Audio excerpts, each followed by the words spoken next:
Alors, salut Shafi.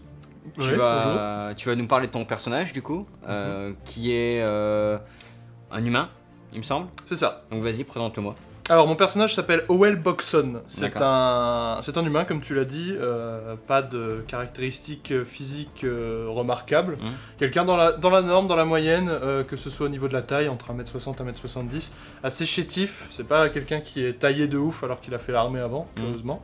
Seul petit truc, c'est qu'il a d'assez grosses cernes. D'accord. Quelqu'un qui a l'air un peu fatigué en permanence. Pour mettre des pièces dedans, c'est toujours utile. Ah ouais, des pièces, des dictionnaires carrément, parce que la taille des cernes, c'est collector. Carrément, ok. Et donc du coup, d'où il vient ce personnage? Alors, à la base, Howell, c'est un pêcheur. D'accord. Donc, il est né dans les archipels plus au nord, dans un petit village, tout à fait modeste. Et il a passé une plus grande partie de sa vie là-bas.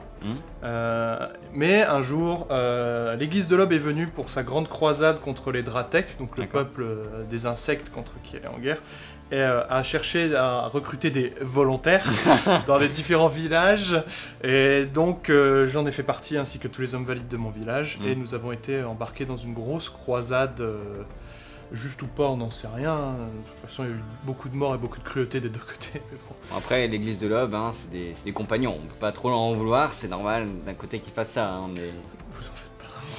Tant qu'ils croisent pas mon chemin, tout se passera bien. Je veux dire, voilà. Très bien. Sachez que dans l'équipe dans laquelle vous serez affecté, si jamais vous êtes accepté, il va falloir parfois travailler en collaboration avec l'église de l'Aube. Excusez-moi, un réflexe. Ok. Désolé, ça sort tout seul comme ça. Voilà, j'essaye de contrôler, mais c'est pas évident. Je comprends. Mais il va falloir mieux contrôler que ça, franchement. C'est un travail de tous les jours, vous savez. Alors du coup, pourquoi est-ce que ton personnage est venu à l'académie? Alors, Howell, il est venu à l'académie parce qu'après une bataille où il a vu des centaines des siens mourir, il a vécu pendant plusieurs mois les horreurs de la guerre, dans toutes ses ampleurs et dans toutes ses atrocités. Et il peut pas retourner à une vie normale. La pêche, au bout d'un moment, quand t'as un esprit un peu chamboulé par tout ça, c'est pas évident. Donc du La pêche coup, est un peu trop serein pour ça. voilà, c'est ça. Surtout qu'il a développé une haine assez viscérale envers les Dratek, et encore plus envers l'église de l'Aube. Je me retiens. Merci. C'est cool pour mon plancher. Ouais, tout à fait. Ouais, très beau plancher d'ailleurs. Je l'aurais su tout à l'heure.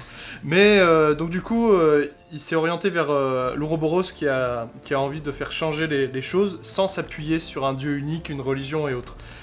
Donc, et il se vole un petit peu, même si c'est pas vraiment dit officiellement, mais concurrent d'une certaine manière de l'église de l'Aube. Donc Complémentaire.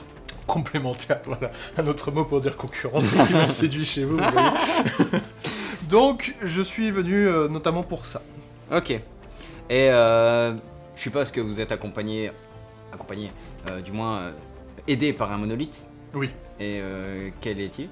Ce monolithe ne vient pas d'une divinité reconnue, on va dire, dans le panthéon officiel des dieux, peu importe les croyances et autres. Faut voir l'officialité. C'est ça, oui, il faut voir l'officialité déjà de base, mais bon. Disons que c'est plus issu d'une superstition qu'ont les pêcheurs du Nord avec le ciel nocturne. D'accord. Donc c'est un guide qui porte plusieurs noms, les plus connus étant le passeur ou le marche-nuit. J'ai entendu parler. C'est une entité qui traverse le ciel nocturne et qui accompagne l'âme des défunts dans l'autre jour. Et qui permettent aux pêcheurs de trouver la voie où aller. Voilà, c'est ça. Pour entrer C'est un guide pour les pêcheurs, c'est pour ça qu'on est...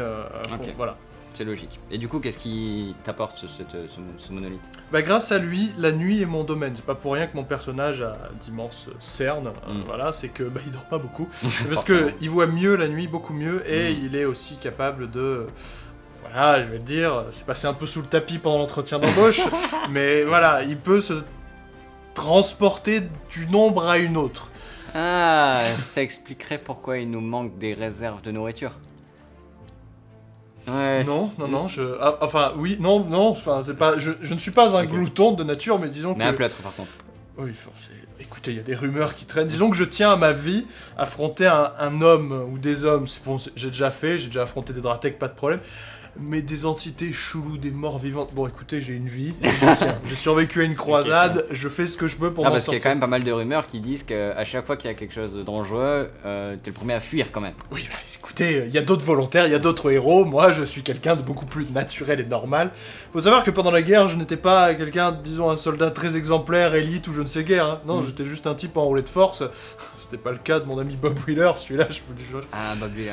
Oui, bon, c'est un nom comme ça que vous oublierez sûrement dans 2-3 jours. Pas quelqu'un de... Il est allé du côté de l'église de l'Aube, lui, donc...